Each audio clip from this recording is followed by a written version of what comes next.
Oi pessoal, eu sou a Júlia Eu sou a Kate. e a gente hoje veio trazer para vocês um assunto bastante importante, ainda mais no ambiente escolar, né? Que é a comparação social Exatamente. no meio acadêmico, né? Como o nosso título aí já mostra.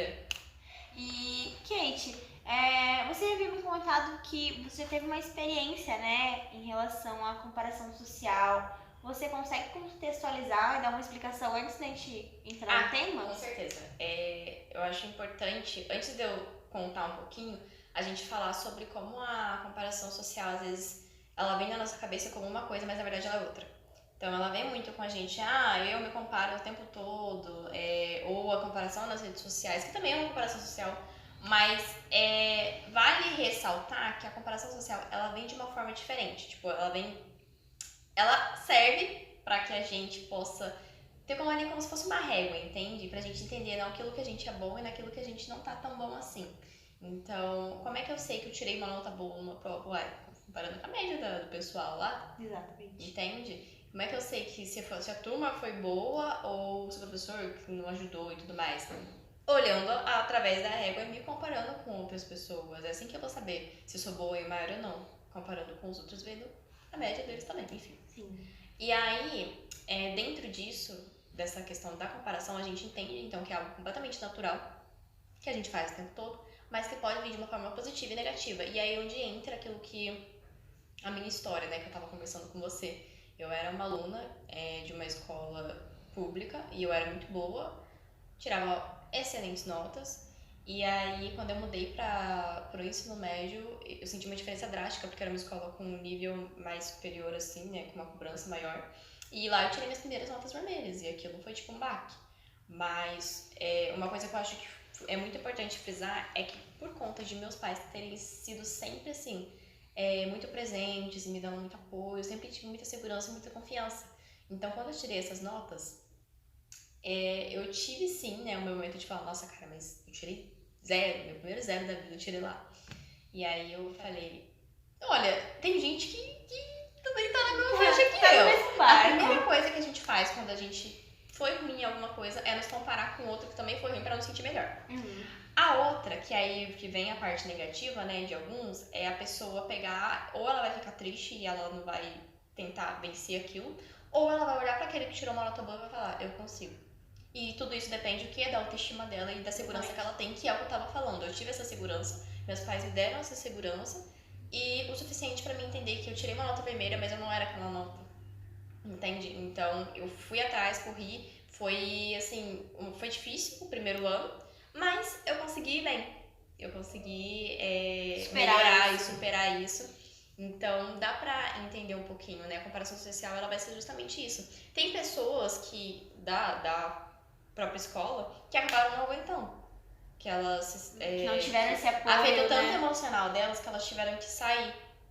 Então eu acredito que o que fez com que elas não saíssem foi justamente essa questão do apoio, da confiança, da segurança. Porque quem tem confiança, por mais que levou um soco na cara, vai levantar e vai falar, eu consigo. E vence isso, sabe? Exatamente. E como fica esse trauma também, né? De eu não consegui, eu não fui bom e eu desisti. E o quanto isso te afeta futuramente, né?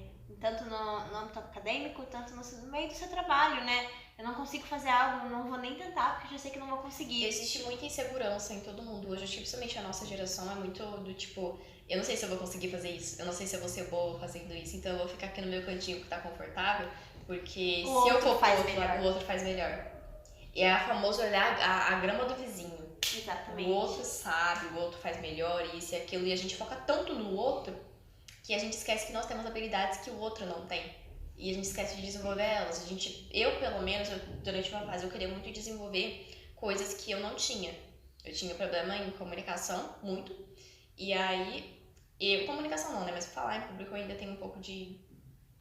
Como posso dizer? É uma habilidade que poucos acho que dominam rapidamente. Assim, Isso, é uma coisa que você tem que ir treinando. vai treinando. Né? Mas era algo que eu via muita dificuldade e eu ficava tão focada nisso que eu esquecia daquilo que eu era boa, sabe? Então acontece exatamente isso. A pessoa ela vai olhar para aquilo que ela não é boa, ela vai querer treinar aquilo que ela não é boa e ela esquece daquilo que ela é boa. Ou melhor, ela nem sabe daquilo que ela é boa. Exatamente, ela acaba não desenvolvendo aquilo que ela tem uma habilidade. E o que faz bem a ela, né, fazer. E o que aconteceria se vamos supor que eu sou boa em fazer o slide e você é boa na comunicação e a gente tem que fazer um trabalho em equipe. Se você decidisse fazer o slide e eu decidisse ficar na comunicação, não ia dar bom. Então a gente às vezes tá num lugar, a gente tem um talento, tem uma qualidade ali que a gente tem que reconhecer, E não é que a gente não possa desenvolver isso, não precisa ser, não possa ocupar outros espaços, exatamente, outros espaços. Mas é que a gente tem que reconhecer que quando a gente é bom em um aspecto, a gente tem que mostrar para as pessoas, dar exemplo, incentivar outras pessoas e também trabalhar as nossas habilidades que não são tão boas assim. Com certeza. Para que você consiga dominar elas. Mas continuando fazendo o que você faz melhor. Então, é justamente trabalhar essa questão da autoestima, da autoaceitação, trabalhar entender quem você é, entender aquilo que você é bom e entender aquilo que você quer ser bom. Exatamente. Eu acho que se você pegar isso, porque se você parar pra pensar, a maioria dos problemas na questão da comparação e tudo mais tem a ver mais com o dentro, sabe? Tipo, se eu sei que eu sou boa em algo, cara, esquece. Entende? E se eu sei que eu não sou boa em algo, mas eu tenho essa segurança, eu cresci com essa segurança de poder lá me desafiar, mano, eu consigo ir alavancar e já entendeu? Não importa se eu tirei 0, eu consigo tirar uma nota boa. Eu vou superar. E isso não vai me afetar tanto emocionalmente, porque a gente tem muitas pessoas que elas acabam se afundando, se chateando, desistindo, se frustrando e até mesmo entrando em depressão. Por conta de comparação e por conta de não entender que elas têm um valor e elas sabem fazer algo que poucas pessoas sabem fazer. E também tem a questão das escolas também reconhecerem as habilidades dos seus alunos, né? Porque assim, é um aluno que é ótimo em matemática e o outro ótimo em português e cada um ali vai ter um desempenho nessa matéria, né? Nem todo mundo é igual. Isso numa entrevista, eu acho que não foi no podcast, que a pessoa tava falando assim, que nós, né, de tudo que a gente faz na vida, tem 5% lá que só a gente pode fazer e mais ninguém. Então, pensa nisso. Como que isso é forte? Você é bom em várias coisas, entende? Então, não tenta olhar pro outro, mas tenta olhar pra você. Quando a gente fala de não olhar pro outro, olha pro outro como uma inspiração. Exatamente. Não como uma competitividade, tipo, quero ser melhor, ou ele é melhor do que eu e eu não sou... A gente acaba tendo essa dificuldade com a autoestima, né? A gente, muitas vezes, eu me pego me jogando lá embaixo, assim, quando eu me comparo, principalmente, meu problema é muito com redes sociais, assim. Então, em relação à acadêmica, eu sempre tive muito posicionamento, tipo, eu não consegui, mas, pô, eu não sou essa nota, eu não sou esse problema. Meu problema de comparação é mais com outros corpos, com outras vidas, por exemplo, nossa, aquela menina vive viajando, vive fazendo isso, que não sei o que eu coloquei, e eu só trabalho, eu só estudo, quando é que eu vou chegar lá? Será que eu vou conseguir? E eu fico me comparando a minha realidade com a realidade dessa outra pessoa, e às vezes eu nem enxergo o que tá por trás dessa realidade que ela tá mostrando ali. Então, e eu me comparo muito nessa questão. Eu acho que vale ressaltar também a questão da gente reconhecer o sucesso em outras áreas da nossa vida. Exatamente. Que não no ambiente acadêmico, porque pelo menos para o estudante, né, pelo menos para quem mais estuda do que trabalha ou algo assim, a pessoa ela acaba focando tanto naquele ambiente e que ela só vê o sucesso ali e ela não entende que ela tem sucesso em outras áreas e isso afeta a autoestima dela e afeta como ela vai o desempenho dela na própria a parte acadêmica, entende? Então, olha como é que tudo é muito doido. E como essa frustração pode prejudicar ela, né, ao longo da vida. Com certeza. E aí, através disso, a gente desenvolveu um projeto, né? E faltou só, antes da gente entrar no projeto, faltou a gente falar sobre a colaboração da equipe. Exatamente. Nossa, bem pensado. É muito importante a gente ter uma colaboração entre a equipe e os estudantes. Porque, por exemplo, muitas vezes, isso é o que eu conheço em mim também, a gente acaba não sabendo naquilo que a gente é bom. Mas alguém que tá do nosso lado sabe naquilo que a gente é bom. É que a gente nunca olha pro nosso, né? A gente sempre tá de olho, como você disse, na grama do vizinho. E aí o vizinho às vezes nem sabe que ele tem aquele talento, ele nem acha que ele tem aquele talento, mas na verdade ele tem aquele talento. Ele tem, e aí a gente tem muito essa questão da autoafirmação, né? Sim. Da afirmação da validação. A gente precisa da validação do próximo. E aí a gente tem aquele amigo chega pra você e fala, nossa, você canta muito bem. Você fica tipo, não é isso. Aí o outro amigo chega e fala, nossa, você canta muito bem. Aí você pensa, talvez eu cante e aí você começa a trabalhar essa sua habilidade. A pessoa que ela é validada, ela vai chegar, o posicionamento dela vai mudar, ela vai falar assim, se se fulano disse que eu sou bom, é porque eu sou bom. E geralmente esse validamento vem das pessoas do seu redor, né? E às vezes você nem é tão bom assim, mas quando você começa a acreditar que você é bom, filho, não tem quem tire. E você até se torna boa, de tanto que você acredita que você é, de tanto que você treina. É muito importante entender que a gente precisa tentar novamente, tentar e se abrir para novas habilidades. Entender que a gente precisa desenvolver tantas habilidades que a gente gosta e trabalhar as que a gente tem um pouco mais de dificuldade, mas entender que aquilo que a gente gosta é o que a gente tem que mostrar, compartilhar com o mundo. Então, falando disso tudo, então a gente tem ali a questão do autoconhecimento, da autoestima, da gente poder trabalhar dentro disso. Trabalhar a mentalidade, trabalhar na mentalidade, trabalhar as habilidades que a gente possui. A questão do trabalho em equipe, que a gente trabalha em equipe não, né? Mas da equipe, da colaboração, não dos professores também, né? Porque a gente acabou não citando, mas o papel do professor é muito importante, porque o professor ele pode reconhecer um talento que o aluno também não vai reconhecer. Exatamente. E dos próprios alunos também ali, colaborando. Em conjunto. E a questão de também buscar o sucesso em outros lugares. Então a gente tem todos esses tópicos.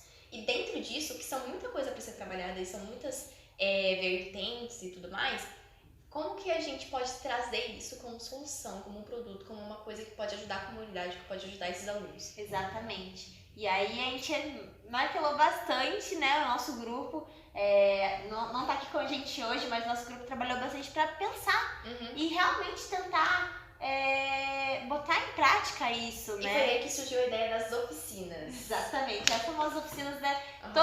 E assim, quando eu estudava no ensino médio, eu adorava as oficinas. E assim, era uma coisa que era um diferencial, saía daquela coisa monótona de aula, intervalo, aula, nada, uma oficina, uma coisa que a gente pudesse compartilhar em grupo, né? E como que vai funcionar essas oficinas, Júlia? Conta pra gente. Bom, as oficinas elas vão funcionar em duas partes, em duas etapas. A primeira etapa ela vai acontecer no começo do ano, tá? No começo do ano letivo, pra quando os professores ainda estão fazendo aquele planejamento escolar. A gente sabe que sempre tem, pelo menos nas escolas, né? A maioria delas, elas têm uma semana que é a semana que é de recepção. Então os alunos eles estão entrando, eles não têm tanto conteúdo e é uma semana em que a gente achou muito importante para o aluno ele se organizar, ele ter esse conhecimento, trazer todos esses conteúdos de uma forma mais ampliada, mais direta e ao mesmo tempo que ajude eles ao longo do ano a desenvolver as habilidades. Exatamente. E através dessas oficinas, né, que vão ocorrer no começo do ano, é importante que a gente vai estabelecer algumas metas junto com eles, trabalhar suas dificuldades que eles vão trazer pra gente, né? E aí, através disso, a gente tem um ponto de partida, né? Tem um ponto de partida, exatamente. Todas essas coisas que a gente foi falando vão ser trabalhadas dentro ali da sala, vai ser uma semana inteira de oficina, uma semana... Porque essa primeira semana você pode pensar assim, nossa, mas será que uma semana não é muito ou é muito pouco? Mas se ela for trabalhada de uma forma certinha, trazendo os conteúdos certinhos, que é o que a gente ainda vai falar sobre, né? A questão das palestras, a questão da inclusão ali, das atividades que vai ser feita. Então, tipo, durante essa semana a gente vai ter então atividades, a gente vai ter palestras, a gente vai ter... O que mais, amiga? A gente vai ter distribuição de recursos. De recursos, verdade, vai ter tanto recursos online que vai ser distribuído, vai ter os recursos físicos. Porque nós estávamos conversando o seguinte, de nada adianta, né, a gente chegar lá e trazer todo esse conteúdo de autoconhecimento, se descubra, veja só naquilo que você é bom e simplesmente largar o aluno lá. Exatamente. Então ele precisa ter acesso a alguma coisa para que ele possa desenvolver ao longo do ano, que ele possa, conteúdos que ele possa acessar, gratuitos, óbvio, que ele possa desenvolver tudo isso e aí chegar no fim do ano e ele pensar, nossa, eu comecei o ano assim e eu terminei descobrindo tudo isso sobre mim. Exatamente. E isso é a importância da segunda etapa para que a gente possa voltar depois no meio do ano, reencontrar esse aluno, ouvir as questões que afetaram ele ao longo do ano, ouvir como foi o desenvolvimento dele ali durante esse ano letivo, o que ele aprendeu de novo, o que ele não gostou de fazer e as habilidades que ele foi se descobrindo, né? Porque o nosso maior foco é entender, fazer com que esse aluno ele cresça ao longo do ano no sentido de se entender, porque a partir do momento em que ele vai querer entender que aquilo que ele é bom, aquilo que ele não é bom, aonde ele pode focar, ele vai ter um desempenho muito melhor na escola, com certeza, porque quando a nossa autoestima é afetada, tudo ao nosso redor é afetado. Então, quando a pessoa se conhece, ela vai conseguir alavancar e ir pra longe, voar. Exatamente. E aí, o nosso projeto, né, como a gente falou, a primeira etapa ocorrendo no começo do ano letivo, ali durante a semana de boas-vindas, quem sabe que a primeira semana ela é mais light, os professores ainda estão fazendo um planejamento e o aluno fica meio perdido, tipo, quando começa, o que vai acontecer, o que vai ter. Então a gente achou importante a gente fazer essa semana de boas-vindas pra ele se organizar também. Eles se organizarem. Ele vai entrar ali, né, nessa semana, vai ter todos esses conteúdos, todas essas palestras, e aí vai ser entregado. Depois a gente vai entrar na questão do kit, né, do DBA, que a gente carinhosamente apelidou de DBA, que aí é onde ele vai se organizar e vai pensar, não, se eu tenho tal habilidade, se eu descobrir que eu tenho tal habilidade, eu vou trabalhar ela ao longo do ano. Exatamente. Em tal mês eu vou trabalhar isso. Então ele vai se organizar. E aí, como eu já citei aqui o DBA, né, que é o nosso kit, conta pra gente, Júlia, o que é? Bom, nesse kit, a tradução dele do DBA é Kit de Desenvolvimento e Bem-Estar Acadêmico. E esse kit vai trazer para o aluno ali, ele vai receber um planejamento, um planner com calendário para que ele possa se organizar no começo do diário ano. De reflexão. Um diário de reflexão para que ele possa acompanhar o processo pessoal dele, um processo pessoal e acadêmico, né? E um programa de nivelamento que os professores vão poder estar acompanhando. É porque muitos alunos, eles entram, pelo menos aqueles que entram no ensino médio, que nem aconteceu no meu caso, né? Você sai de uma escola que tem um nível, como eu posso dizer, uma média ali, né? Um nível básico de educação. Básico, aí você vai para um mais superior, então muitos alunos eles sentem dificuldade, eles sentem um baque ali na entrada, então eles vão fazer como eu posso dizer, esse nivelamento mesmo, para poder fazer com que esse aluno ele consiga caminhar ao longo do ano, e sabe? É importante que esses professores que vão acompanhar o nível e principalmente o que eles têm mais habilidade, o que não, para que isso seja trabalhado ao longo do tempo. Vai ser fornecido também um guia online, né, de recursos online, que a gente vai fazer como se fosse uma lista onde tem podcast, tem vídeo, tem e-books que vai ser direcionado totalmente para essa questão do autoconhecimento, para trabalhar as habilidades. Fulano tem habilidade com desenhos. Então vamos pegar um material para ele poder, de pessoas, de listas, de coisas que ele pode ver, que ele gosta de leitura, um link de uma biblioteca virtual que consiga ter acesso. E os livros que ele pode estar pegando ali para desenvolver tudo isso. Gente, assim, a gente vai ampliar. Claro que assim, então vai ter livro e podcast sobre todos os assuntos. Óbvio que não, a gente vai pegar alguns mais direcionados de algumas áreas. Que vai poder... seja de livre acesso, né, dos alunos. Com certeza, é o principal. Gratuito. Porque a gente sempre, o aluno, às vezes, a gente tem a internet hoje em dia como um grande instrumento, mas muitos jovens não sabem como utilizá-las. Então, se tem um recurso online, já um guia direto, o aluno que tem dificuldade, ele vai entrar ali e falar, nossa, então é aqui que eu vou encontrar uma ajuda, é aqui que eu vou conseguir me organizar. E aí a gente vai ter as cartas de afirmação, que eu acho muito interessante, porque eu não sei se, provavelmente todo mundo já ouviu falar que quando a gente afirma, a gente coloca a palavra, né, pra fora ali, a gente começa a chamar aquilo pra gente, acreditar nisso e tal. E a palavra de afirmação, ela ajuda. Então, se você coloca ali algo que você, como posso dizer? Que você planeja, né? Que você tem como meta na sua vida. Você fala, não, eu sou bom nisso. Tipo, e aí você recebe isso, com certeza você vai começar a acreditar nisso e desenvolver isso. E é muito importante. Então, a gente acha que integrar essas cartinhas de afirmação vai ser interessante para eles guardar e fazerem mais e desenvolver mais. Exatamente. E por último, a gente também tem os lembretes motivacionais, que é a mesma coisa que as cartinhas. Então a gente vai estar sempre... Eu acredito que é interessante isso junto com a questão do planner, porque como ele vai se organizar ao longo do ano e os lembretes motivacionais, eles são justamente para te lembrar, é interessante colocar esses lembretes para cada, como posso dizer, mês, sabe? Exatamente. Coisas que pode te incentivam, né? Incentivar. Exatamente. Exato. E aí a gente pensa, nossa, mas esse kit, ele vai ser eficiente? A gente percebe que quanto esses jovens, eles gostam de receber materiais físicos, gostam de ter algo ali que pertence a eles, sabe? É algo que eles possam olhar e falar assim, não, isso é meu, isso é o que eu vou utilizar pro meu futuro, assim. Então, quando a gente tem esse apoio, a gente tem essa supervisão, né, que a gente vai voltar com esse projeto depois do meio do ano e esse aluno vai trazer pra gente o que ele achou desse projeto, o que ele desenvolveu, e a gente vai conseguindo juntar mais coisas para que a gente possa ajudar mais alunos. Parece muita coisa, mas na verdade é algo bem simples. A ideia é justamente essa, trazer uma oficina, trazer o conhecimento, trazer o recurso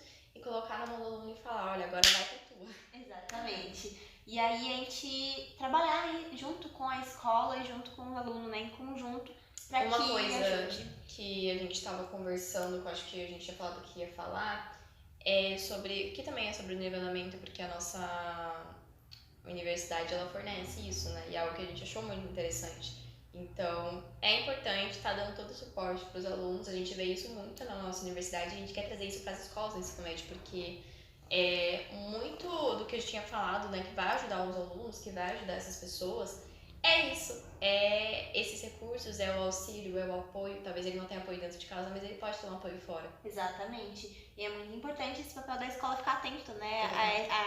a essa questão do apoio, porque o aluno ele precisa Precisa. ter um olhar, uma atenção individual ali, não só como um coletivo. Tipo, são alunos e eles só precisam estudar para passar na prova, não. São alunos que têm habilidades, eles têm preferências, eles são humanos. Então, cada um vai se diversificar da maneira de cada um. Assim. A gente vai estar disponibilizando depois todo um card, né, que fala, para vocês terem acesso a tudo isso que a gente falou, da questão, pelo menos, do projeto. Exatamente. Para vocês saberem exatamente as etapas, porque é assim, maravilhoso. Eu é acho um que vai ajudar projeto muito lindo, assim, e a gente tem muito orgulho de ter criado o nosso famoso kit DBA. Kit, assim, o nome kit DBA fica meio assim, mas desenvolver o bem-estar acadêmico, o quanto isso é importante, né? Eu tenho um carinho com isso, né? Então, eu acho que é isso. Um beijo pra vocês. E até a próxima. Até! Regra